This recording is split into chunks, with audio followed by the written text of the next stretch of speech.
The one-state solution in Canada and its implications for the Israel-Palestine conflict. The International Peace Powwow in Lethbridge, Alberta, Canada, February 26, 2011.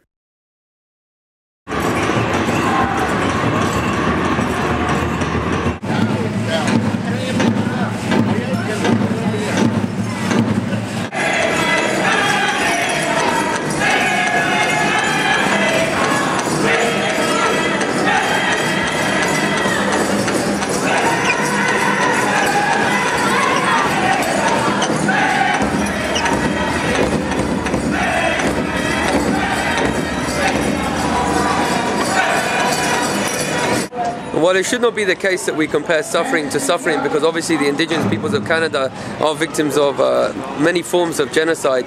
I think it's also important to recognize what can be achieved and what can exist when indigenous peoples in different parts of the world are given political rights and certain human rights are enshrined constitutionally. And in Canada, we're working within the framework of one state here, and we're seeing a beautiful cultural celebration arising behind us in the form of the International Peace Powwow of Southern Alberta. When we contrast this, for example, with the massacre in Gaza in 2008, 2009, with mosques being bombed and hospitals being bombed and agricultural farms being sabotaged by the apartheid state of Israel, we should recall that when we propose a one-state solution as the final outcome of solving the Israel-Palestine conflict, a one-state solution, we can imagine what a beautiful place that could be, where Jewish people and Muslim people and Christian people and atheist people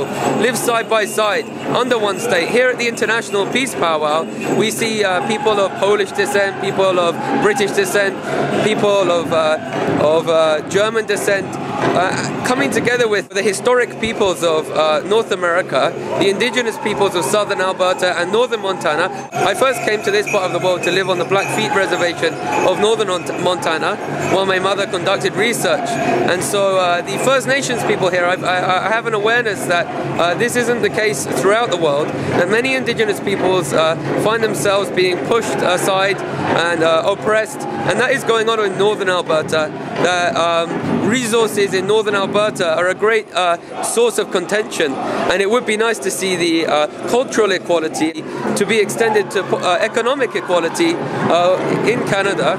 And so you see behind me as the International Peace Powwow is taking place. A great celebration of the culture of the First Nations people of North America is occurring right now.